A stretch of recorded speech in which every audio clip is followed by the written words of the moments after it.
Mesdames et messieurs, bonjour et bienvenue dans votre émission de tous les matins Boulbiner Rendez-vous. Boulbiner Rendez-vous reçoit ce matin Elhadj Mamadi Sanassi Keita dans le cadre de la semaine consacrée au PDG RDA, Parti démocratique de Guinée, à l'évolution de ce parti, à ses œuvres jusqu'en 1984, date à laquelle le camarade Sékou Touré, premier secrétaire du parti, a rendu l'âme pour si vous voulez, pour un devoir de mémoire, notre télévision, votre télévision de proximité Boulbiner, la RTG Boulbiner a consacré une semaine à l'œuvre de ce grand homme. Et pour parler aujourd'hui de ce monsieur, nous avons invité, je l'ai dit tantôt, Elhadj Mamadi Sanassi Keita. Il est membre du bureau politique national du PDG et chargé des questions d'éducation. Bonjour Elhadj. Bonjour monsieur. Ok. Et vous êtes là ce matin pour parler du système éducatif pendant le premier régime, c'est-à-dire le régime Ahmed Sékou Touré, de 1958 à 1984. Et globalement et de façon succincte, qu'est-ce qu'on peut retenir du parcours sur le plan éducatif de ce monsieur? Très bien, et je vous remercie beaucoup. Oui. Je dois vous dire en toute sincérité que le parcours mené par le PDG et à la tête le président Ahmed Sékou Touré et tous ses camarades a été un parcours glorieux et franchement qui a fait des prouesses. C'est avec le recul qu'on peut mieux l'apprécier.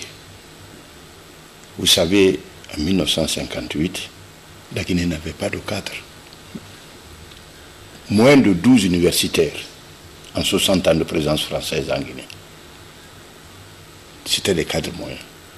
C'est les instituteurs, les infirmiers, les commis, les certifiés qui ont mené le pays à l'indépendance, qui ont mené la lutte de l'indépendance en conscientisant les masses.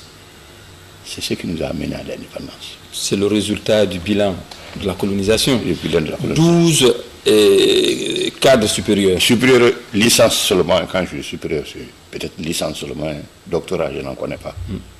J'ai vu un professeur, évidemment, qui a été docteur en mathématiques. Et au lycée, quand je suis venu, c'est presque le seul. Alors c'est pour vous dire que ce n'était pas du tout glorieux. Un héritage. Or, on peut mener un pays à l'indépendance sans cadre. Mais on ne peut pas mener le pays au développement sans des cadres. Des ignorants peuvent mener une guerre d'indépendance, mais ils ne peuvent pas mener la guerre de développement. Alors c'est ce qui a fait donc que la priorité des priorités du nouveau régime a été l'éducation. Il fallait démocratiser l'enseignement, c'est-à-dire le mettre à la disposition de tous. Et c'est ce que nous avons appelé la ligne de masse. Au lieu de prendre quelques-uns, les mettre à l'école dans des gros villages ou dans les centres-villes, il faut occuper tous les villages, y mettre des écoles, mettre des collèges dans les sous-préfectures, des collèges et lycées dans les sous-préfectures. Des CR. CER, Centre d'éducation révolutionnaire, dans les sous-préfectures, c'est des collèges et lycées aujourd'hui, et des universités dans les régions à l'époque, ce qu'on appelle aujourd'hui préfecture. Nous en comptions au moins une trentaine. Oui. Et là, je n'ai pas pour vous couper la parole, mais nous savons que la Guinée a hérité d'un système français. Oui. Mais juste après l'indépendance, on nous a appris qu'il y avait l'enseignement des langues nationales. Vous pouvez nous expliquer un peu ça? Pourquoi ce revirement et à quoi ça aboutit? Oui, c'est effectivement... Bon, on a parlé avant ça, dès que nous avons obtenu notre indépendance, il y avait une ligne fondamentale. Et j'en parlerai tout à l'heure. Parce que les problèmes qu'on a aujourd'hui dans le système de l'éducation, c'est les problèmes structurels. C'est les problèmes structurels. Hein. Or, nous gérons... Récemment, un comité de réflexion vient de produire une brochure de 193 pages. Hein. Que moi, je n'ai pas vu encore. Oui. Et ça me ferait plaisir de voir. Et pour nous activer, nous, on ne cherche pas de salaire, on ne cherche rien. Nous sommes à la retraite, et bien à la retraite. Vous pouvez nous associer pour que nous prenions connaissance de ces documents et vraiment nous allions nous donner notre point de vue. Mais comment il s'appelle, docteur Bano dit que c'est à l'approbation de tous les Guinéens, chacun peut apporter sa critique dessus. Oui, mais il faut-il qu'on connaisse le document. Okay. Moi, je ne l'ai pas lu. On revient sur l'enseignement des langues nationales. Et c'est pourquoi je vous remets un petit document pour vous donner ma réflexion. Oui. La réflexion du parti, le PDG. Parce que je vous rappelle que Elhadj Mamadi Sanassi a été d'abord enseignant et pendant toute son carrière, pendant 40 ans. 49 ans. 49 ans, il a enseigné. Oui. J'ai commencé à enseigner en 1963 et j'ai été libéré en 2012. Comptez bien, ça fait 49 ans. Ok. Alors donc... Oui. Mais pourquoi vous avez viré pour l'enseignement des langues nationales?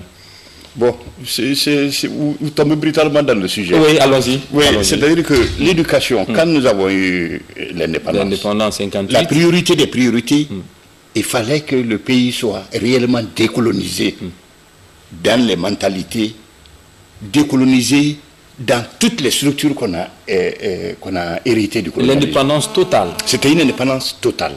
Pour ça, il faut des hommes, il faut les former. La politique principale, c'est former l'homme nouveau, qui n'est formé qu'à l'école. Alors, donc, nous avions un credo, une structure de base. Il faut lier l'école à la vie. Pour nous, on n'entre pas à l'école pour entrer à l'école. On entre à l'école pour servir dans la vie. Le volet éducation. Le volet éducation. Au-delà de l'enseignement, il y a l'éducation. C'est-à-dire qu'on n'entre pas à l'école pour enseigner, pour apprendre. Or, le cours, on enseignait sur le banc. Mais l'éducation n'était pas. Or, l'éducation contient l'enseignement. L'éducation, c'est le savoir, le savoir-faire, le savoir-être. Surtout. Alors, vous voyez, or, c'est le volet savoir simplement qui était... qui préoccupait le colon, formé simplement pour pouvoir s'occuper des questions par exemple, de gestion de la colonie. Il fallait des auxiliaires de cette gestion-là. C'est pour ça qu'on prenait des gens, on les formait, mais en petit nombre. Ceux qui nous ont baptisés enseignement d'élite. Alors que chez eux, là-bas, dans la métropole, les gens sont massivement formés. Parce qu'ils ont besoin, ils veulent occuper le monde. Il faut des bras. Alors donc nous avons adopté la ligne de masse dans l'éducation. Il faut que tous les jeunes Guinéens, dans la mesure des moyens du pays, on n'a pas de moyens, dans la mesure des moyens du pays, il faut que tous les jeunes de Guinée puissent aller à l'école. Dès ce départ-là, tous les gros villages ont construit des hangars. Des hangars qui allaient constituer les classes. Et on a pu, pour pouvoir doter ces hangars-là de maîtres, parce qu'il ne s'agit pas de recruter, il faut des maîtres. Tous ceux qui avaient le certificat d'études primaires avant ont été recrutés. Et on les a formés rapidement sur le tas par des stages pédagogiques. Il y avait 3 mois de vacances. Les 3 mois de vacances étaient réservés rien qu'à la formation pédagogique des jeunes maîtres. Et on a créé des écoles normales primaires et une école normale secondaire. il était en projet déjà de créer des universités. Les écoles normales primaires, on en a créé au moins 4. Une à Massanta, une à Kankan, une à Dalaba, une à Bofa, dans un village d'ailleurs, de Monchon, là, tout près de Monchon. Là Bofa, oui. Bon, il y avait une école normale là-bas. Et plus tard, un peu Kindia. On a créé des écoles normales, d'abord pour élargir la base de la formation des enseignants. Et avec le temps et le recyclage et les stages, former les autres sur le temps. Voilà ce qui avait été fait. Parce qu'il faut pouvoir former massivement les jeunes. Et c'est ce que nous avons appelé la formation de masse. Cette formation de masse n'était pas sans exigence. Il faut vous détromper. Les gens, nos adversaires politiques ont vite fait de dire l'enseignement de masse, c'est ceci, c'est cela. C'est-à-dire nous avions un credo. On allait en venir, vous allez nous expliquer plus tard l'enseignement de masse. Nous avions un credo. Le credo, c'est lier l'école à la vie. On n'est pas formé pour être formé seulement. Il faut que l'enfant qui est formé puisse revenir au village, mais qu'il ne soit pas un étranger au village. Si moi je viens dans mon village, il ne faut pas que moi dise, lui c'est le Toubab. C'est pas vrai, je ne suis pas Toubab. Je suis fils de paysan. Vous êtes d'abord avant tout fils de paysan. Mamadi Sanassi. Qui est alors né et grandi dans le village, j'ai fait tout ce que les autres enfants du village ont fait. Il ne faut pas qu'on mette un Toubab là-bas. Il faut absolument décoloniser l'enseignement. Moi par exemple, à l'école primaire, je suis entré à l'école en tant que colon. Ce temps colon-là, moi, on m'a enseigné que mes ancêtres sont des Gaulois aux yeux bleus. Et c'est ce que moi je récitais. On me faisait réciter aussi que Samori, les Béazins, les Alfaya sont des roitelets sanguinaires qui n'ont fait que tuer. Seulement. C'est ce qu'on m'enseignait et c'est ce que j'apprenais. Par contre, je connaissais bien l'histoire de France. J'étais fier d'un Charlemagne. Charlemagne, lui c'est pas moi, lui 16, lui 14. D'un Hollande, d'un Olivier, des chevaliers, sans peur et sans reproche. Je les connaissais. Les Clovis, tous ces rois-là, je les connaissais. Et j'étais fier d'eux, je me réjouissais à l'idée que ce sont mes ancêtres. C'est ce qu'on m'a appris, moi. Il a fallu l'indépendance pour que j'apprenne que non, mes ancêtres, c'est plutôt Samori. Samori, les sanguinaires. On a présenté comme des sanguinaires. Bon, alors voilà. Il a fallu l'indépendance pour que j'apprenne ça. Donc, c'est ça. La ligne de masse, c'est former un grand nombre de jeunes qui puissent faire face aux tâches du développement. Mais est-ce que, Elage, quelque part, est-ce que l'enseignement des langues nationales, c'était pas une utopie aussi? Parce que on ne sait pas à quoi ça allait aboutir. C'est très bien. La ligne de masse, c'est-à-dire quand on dit lier l'école à la vie, ça voulait dire l'école de la vie. C'est-à-dire l'école par la vie, l'école dans la vie et l'école pour la vie. C'est quoi? Là, quand je suis affecté dans un village, l'instituteur du village, dans ce village, des gens vivent. Depuis des siècles, ils vivent là-bas. Tout à fait. Ils ont des formes de vie. Il y a la culture. C'est pas moi qui leur ai appris ça. Ils ont leur langue. C'est pas moi qui leur ai appris ça. Ils ont ils font face à leurs problèmes quotidiens que l'État ne résout pas. C'est eux qui résolvent ces problèmes-là. Cette culture-là, c'est-à-dire l'ensemble des moyens qu'un peuple crée pour faire face à sa survie, à sa vie, c'est ça la culture. Cette culture-là, ce peuple l'avait inventée. Ce peuple ne peut pas l'appeler ignorant. Non, c'est pas vrai. Nos langues sont l'expression de notre culture. Nos langues sont le support de notre culture. C'est le support de la culture. Nous parlons français. Il n'y a pas que français en France. Il y a le breton. Il y a d'autres langues. Bon, pourquoi? C'est la langue de l'île de France. Le français qui est devenu la langue officielle, langue nationale, français. Mais il y a d'autres langues. Tout à fait. Il y a d'autres peuples. Donc, toutes les langues sont capables de développement. Pour parler même, comme vous êtes dans le truc des langues, oui. et on reproche souvent au régime de Sékou oui. de ne pas pouvoir développer une langue nationale, oui. comme vous l'avez dit, pour que cette langue soit la langue nationale de la Guinée, parlée par tout le monde. Pourquoi chaque région, chaque préfecture, si vous voulez, avait sa petite langue ou son petit patois qui est là et qu'on développe. Si vous voulez bien, c'est-à-dire que voilà, les langues, et ici à Conakry par exemple, d'une manière générale, c'est le Soussou qu'on parle, n'est-ce pas? La langue Soussou a été créée par le peuple Soussou, des locuteurs Soussou. Ils savent comment il faut manger, ils savent comment il faut cultiver, ils savent comment il faut boire, ils savent quelle eau boire et où la trouver. Cette culture-là, ils l'ont. Et si tu vas à Kanka, c'est le Maninka. Ils ont eu aussi leur culture. Si tu vas à l'Abbé, c'est le Poulard. Mais est-ce qu'on ne pouvait pas choisir... Laisse-moi venir à ça. Oui. Il faut, si tu vas à l'Abbé, c'est le Poulard. Tu vas à Gekedou, c'est le Kissier. Tu vas à Massanta, c'est le Loma. Et si tu vas... à Boké, Mikifore, tout ça là. Bon, si tu veux, il y a tout ça. Mais c'est la sphère d'influence, c'est le Soussou. Boké, par exemple. Tout à fait. Parce que vous allez me dire pourquoi on n'a pas choisi le... Parce qu'on a choisi 8 langues. Nous avions retenu 8 langues. Les 8 langues, il y avait donc le Soussou, il y avait le Poula, il y avait le Maninka, il y avait le Lomal, il y avait le Palais, pour dire que. Il y avait des langues minoritaires, mais qui n'avaient pas de ressemblance avec les autres et qui avaient des structures un peu particulières. C'est le Bassari, par exemple, le Konyagi. Alors qu'on a ajouté pour faire les 8 langues. Était enseigné aussi. Était enseigné. C'est les 8 langues qu'on a enseignées. C'est tenu compte de toutes ces spécificités. D'une manière générale, quand vous parlez de Soussou, les gens de Boké, Mikifore et autres parlent de Soussou, ils se retrouvent là-dedans. Quand ils parlent de Maninka, les Kouranko, les Konya, et autres ils se retrouvent là-dedans. Oui. Alors donc, c'est-à-dire que c'est cette étude qu'on a faite, ça ne peut pas faire au hasard. Et ça combinait. Oui, sauf que pendant ce premier régime, il y avait beaucoup de mouvements de fonctionnaires. Les enfants, par exemple, qui quittaient à Conakry, qui partaient à Zérékoré. C'était pas un inconvénient. Comment ça? C'était pas un inconvénient. Et c'était même une chance. Beaucoup d'enfants, d'ailleurs, c'est ça. C'était une chance parce que ça avait une pluralité de langues. Quand je suis venu, j'ai été muté à Conakry ici, le 3 avril 1984. La décision, le premier communiqué m'a muté à Conakry ici. Parce que tous les gouverneurs sont démis de leurs fonctions. Et ils rejoignent leur poste.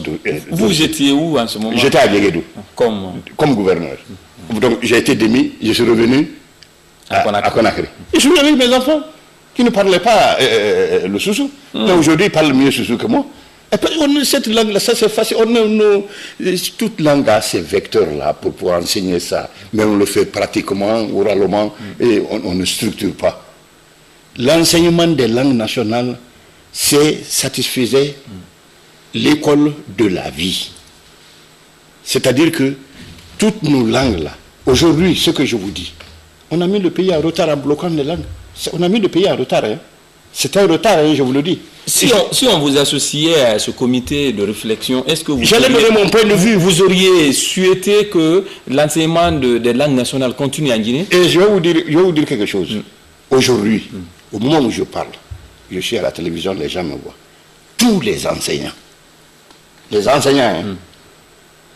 tous les spécialistes de l'éducation sont unanimes que l'enfant apprend mieux quand c'est sa langue maternelle que lorsque c'est une langue étrangère. Ce que je vous dis, ça c'est psychologique. Dès que l'enfant atteint 25 semaines dans le sein de sa maman, il est en communication avec sa maman.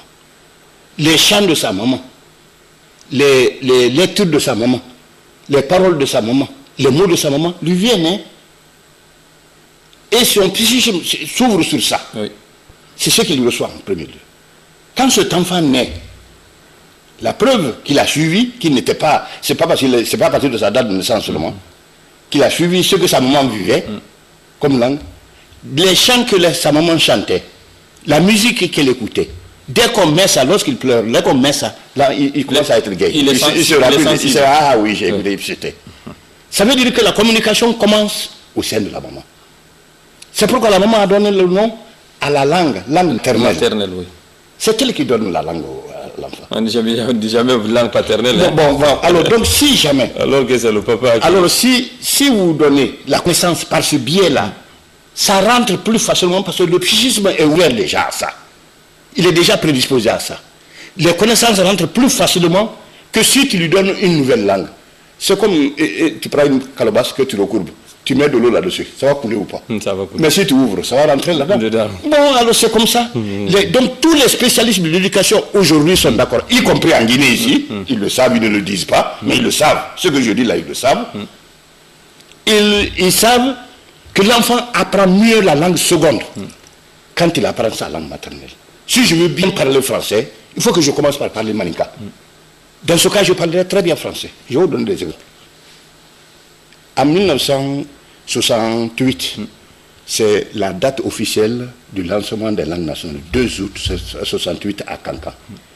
Un conseil supérieur de l'éducation qui comprenait tous les cadres de l'éducation. Oui. Et tous les cadres politiques et administratifs du pays étaient réunis. Il a été question d'engager l'enseignement des langues nationales. On disait l'enseignement des langues nationales et dans les langues nationales. Quand il a été question de ça, un inspecteur d'académie à l'époque, El Bachir Touré, il était inspecteur d'académie à Kindia. Quand tout le monde était tombé d'accord, il a levé la main. Le président a posé la question, est-ce que tout le monde est vraiment d'accord? Bachir Touré a levé la main. Il dit, camarade président, moi personnellement, j'ai des réserves. Il dit, ah bon? Il dit, bon, vous avez la parole. On lui a donné la parole. El Bachir a expliqué. Si nous allons maintenant, jusque maintenant, c'est en français que nous enseignons. Si nous allons maintenant à l'enseignement des langues nationales, alors que nous n'avons pas préparé les manuels, nous n'avons pas réuni tous les documents qu'il faut, comment nous allons pouvoir faire ça? J'allais en parler un peu là. Comment nous allons pouvoir faire ça? Est-ce que ça ne va pas faire baisser le niveau? Et là, Bachir a posé le problème. Le président a dit, alors, très cher camarade, vous venez d'entendre les réserves de notre camarade Bachir Touré. Qu'est-ce que vous en dites? Tous les enseignants étaient là. Tous les cadres étaient là. À l'époque, le ministre de l'Éducation, c'était Tibou Tounkara. Un brillant enseignant. Très brillant, hein, Tibou Tounkara. Il a été un valable cadre, malgré tout ce qui est arrivé. Alors, les débats ont été engagés. Les gens ont discuté, il y a eu des propositions. C'est exact, il faut des documents, il faut faire ceci, il faut faire cela. On a dit, bon, ce que nous allons faire, en conclusion, je vais vous faire au moins...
au milieu local. C'est pas ça. Mais le problème structurel dont je veux parler, c'est que l'école doit se donner une vocation. Pourquoi l'école? Pourquoi on va à l'école? Aujourd'hui, par exemple, en Guinée, on a besoin de développement. Nous avons besoin aujourd'hui, nous avons valorisé les sciences fondamentales et les technologies. C'est ce qui était l'institut supérieur, c'est pour former les techniciens supérieurs. C'est pourquoi on n'a pas d'université, on a des instituts polytechniques. Pour former les techniciens supérieurs en tout. C'est de ça qu'on a besoin. C'est de ça dont on a besoin. C'est le pays a besoin de ça.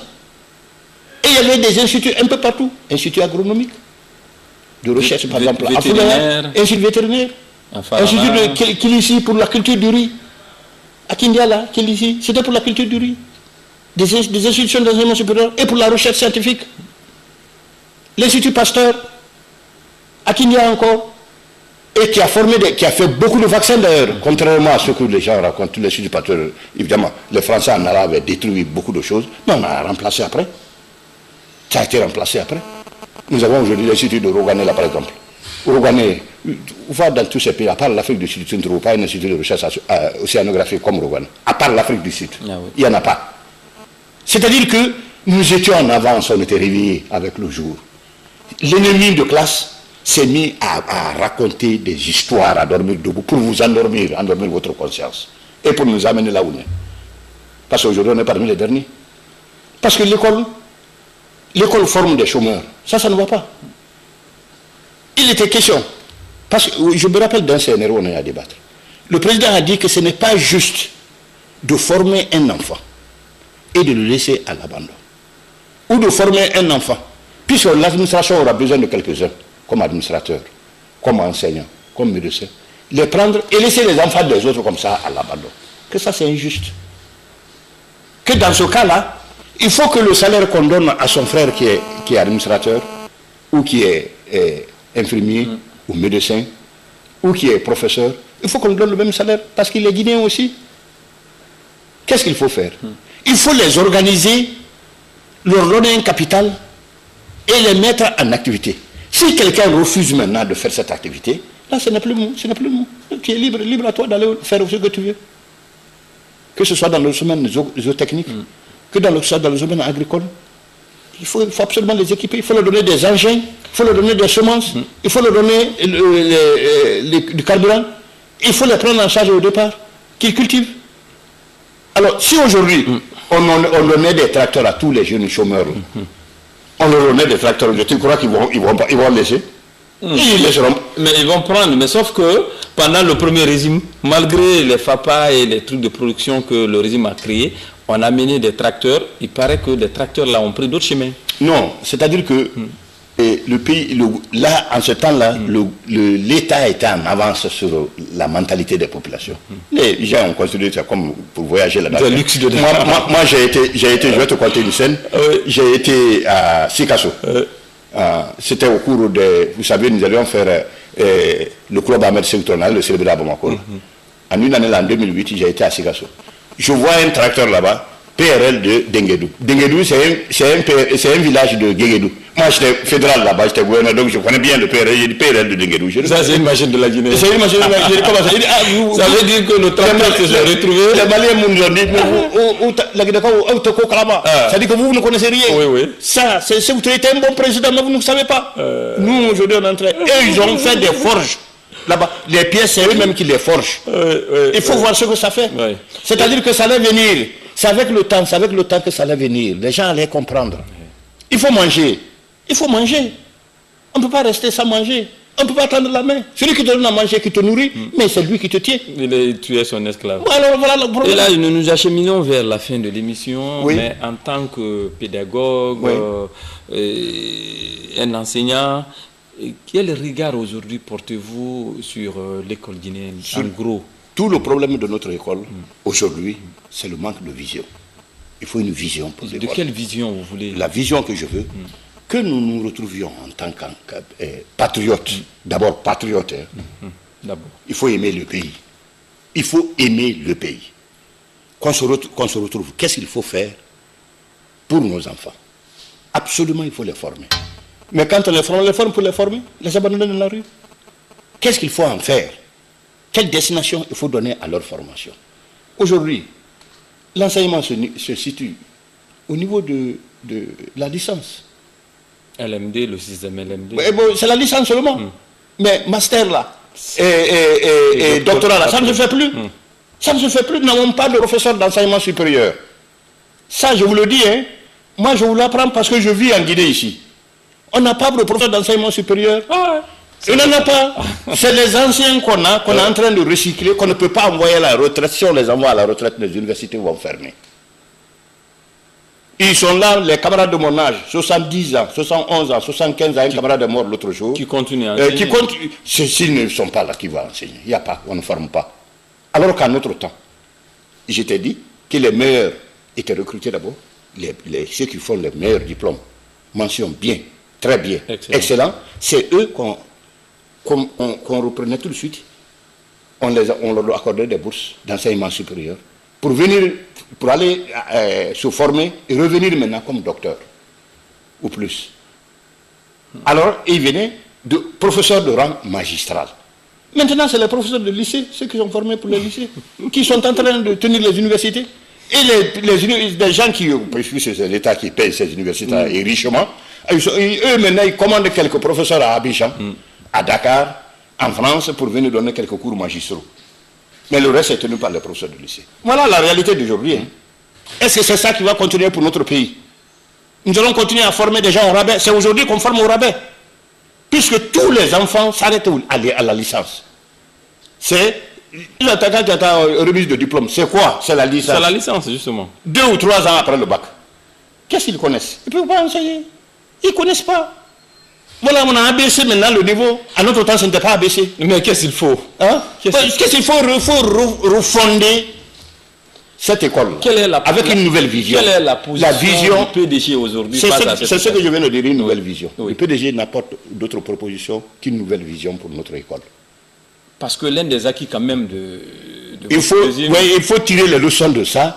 Parce que nous, on formait chaque année, au moins 600 allaient faire le poste universitaire pour venir comme docteur. 600 au moins, chaque année. On faisait ça. Alors, c'est pour qu'ils sont venus, on a créé des universités à toutes les... Il y avait 30 universités au moins à l'intérieur. 30 universités à l'intérieur, qui avaient des professeurs bien formés, mais qui sont vieux aujourd'hui, et qui sont comme moi, à la maison. Ils ne peuvent pas continuer. On ne peut pas continuer. Mais on ne peut pas les laisser aussi, puisqu'il n'y a personne d'autre. Regardez nos professeurs qui ont été formés en médecine.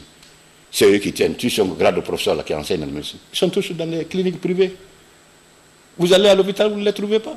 Ils sont tous chez eux parce qu'ils cherchent à manger. Ils travaillent. Alors qu'on en formait en masse. En masse. Mais est-ce que là, on ne risque pas de tomber si vous voulez, dans le système gabonais?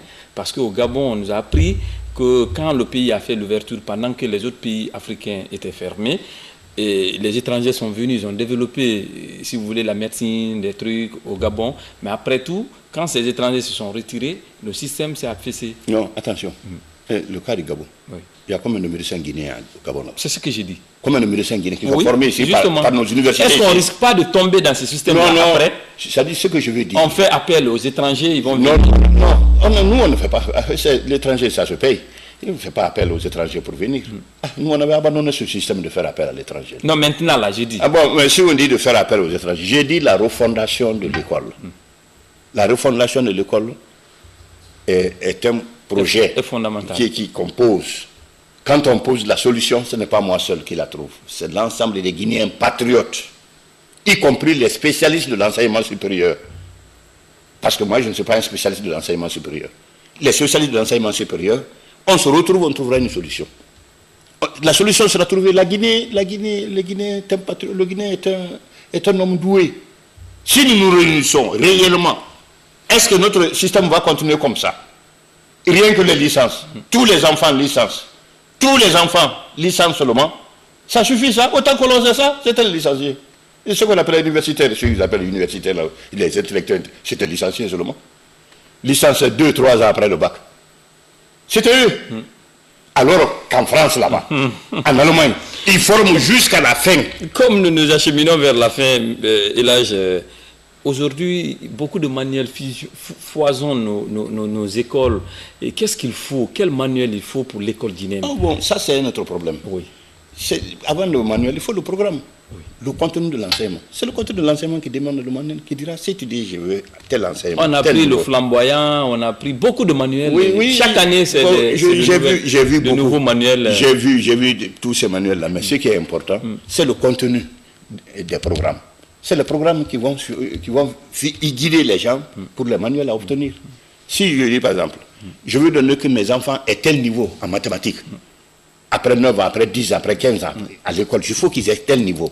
Alors, obligatoirement, je trouverai les manuels qui sont en rapport avec ce niveau-là. Okay. Ça viendra avec la refondation. Bon, il y a des manuels, il y a de bons manuels, j'ai vu certains manuels qui sont bons. Mais les programmes, depuis 1984, on a fait des réformes sur les programmes, une légère réforme. D'ailleurs, on a expurgé des programmes, tout ce qui est positif. La Guinée est indépendante en 1958 parce que nous avons dit non. Les gens disent oh, on a voté massivement, hein, non, on a bourré les urnes. Il y a même un journaliste qui me l'a posé. J'ai dit mais quand le blanc était là, nous avons eu 57 députés sur les 60. On a bourré les urnes encore, pourtant ce n'est pas nous qui avons organisé. Non, c'est les blancs. C'est les blancs qui ont organisé. On a eu 57 députés sur les urnes qu'on a bourré les urnes. Mais qu'est-ce que vous pensez de la suppression du baccalauréat première partie par exemple? Non, c'est pas grave. Ça, c'est pas grave. Ça, c'est pas grave.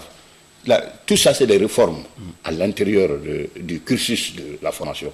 Nous l'avons fait dans le temps. Avant, pendant la première réforme, on a supprimé un moment le premier bac. Mais quand on a compris que ça a un effet un peu négatif, on a remis. Donc c'est la deuxième république qui a trouvé que c'était remis et ils ont continué. Et je trouve qu'il faut supprimer. Ce n'est pas important. Le fondamental n'est pas là-bas. Le fondamental, c'est la refondation de l'école guinéenne. Que nous pouvons obtenir si nous nous réunissons pour discuter. Donc il faut obligatoirement les états généraux. Ah bon, ils l'ont déjà fait, puisqu'ils ont dit qu'ils ont fait. Non, mais c'est ce document-là, comme vous un comité de réflexion. Moi, je me demande qu'il y avait même des juristes, je ne sais pas quoi même. Oui, les juristes, l'éducation concerne tout le monde, parce que c'est nous qui formons les juristes. C'est nous qui formons les médecins, c'est nous qui formons tout le monde. Donc ça concerne tout le monde, il faut qu'ils soient là-bas. Parce que chacun continue à exploiter pour son travail. Donc il faut qu'ils soient tous là-bas. Ça, c'est pas grave. Oui.